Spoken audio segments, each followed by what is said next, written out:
Bonjour, c'est Dorothée Ragia. J'espère que vous allez bien.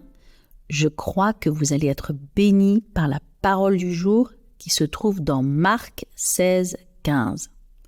Puis il leur dit « Allez par tout le monde et prêchez la bonne nouvelle à toute la création. » L'évangile est une bonne nouvelle. D'ailleurs, évangile veut dire bonne nouvelle et bonne nouvelle veut dire évangile. Jésus est venu nous apporter une bonne nouvelle.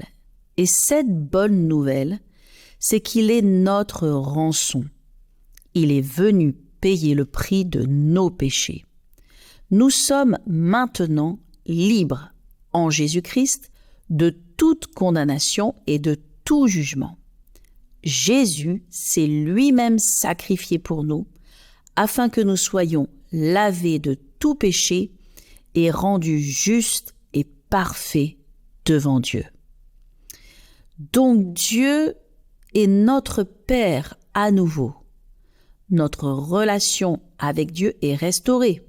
Nous pouvons lui parler par la prière et il nous parle à son tour par sa parole, la Bible. Et aussi, il nous parle directement dans notre cœur.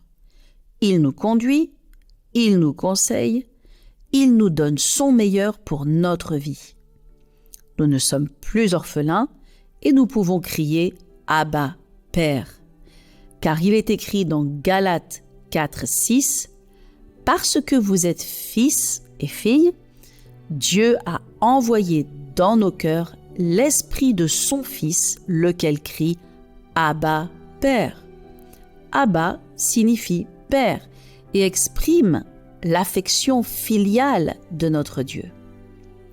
En plus de cela, nous avons dorénavant une demeure au ciel qui nous attend, une éternité de bonheur avec Dieu et des récompenses extraordinaires mises en réserve pour nous.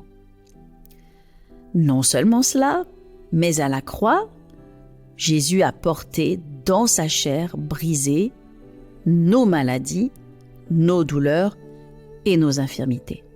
Ce qui signifie que par la foi en l'œuvre totale de Christ, notre Sauveur, vous êtes délivrés et libérés de toute maladie, de tout diagnostic mauvais. Jésus a porté tout cela et c'est en croyant simplement en lui et en son œuvre que tu accèdes à ces immenses bienfaits. Alors, nous pouvons dire quelle grâce. Oui, c'est une bonne nouvelle. Jésus a dit « Je suis venu annoncer la bonne nouvelle du royaume ». Il allait de ville en ville, de village en village, annonçant la bonne nouvelle et guérissant tous ceux qui étaient malades et oppressés par le diable. Nous, qui sommes ses enfants, mais aussi ses disciples, il nous a appelés à annoncer partout cette bonne nouvelle. Il est écrit dans les Actes que Philippe, faisant face à l'eunuque, le ministre de la reine Candace, il est écrit qu'il ouvra la bouche et commençant par ce passage, lui annonça la bonne nouvelle de Jésus. Et aussi que Paul et Barnabas, qui demeuraient à Antioche, enseignant et annonçant avec plusieurs autres la bonne nouvelle de la parole du Seigneur.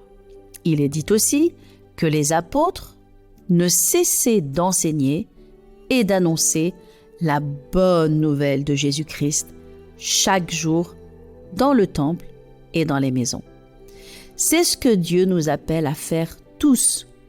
C'est ce à quoi il t'appelle, que tu sois docteur, mécanicien, mère au foyer ou retraité ou encore étudiant. C'est pourquoi je crois d'ailleurs aux groupes de maisons qui sont dirigés dans notre église, Paris Centre Chrétien à la Courneuve, par des fidèles disciples du Seigneur qui, avec une petite équipe de croyants, partagent ensemble l'évangile autour d'eux.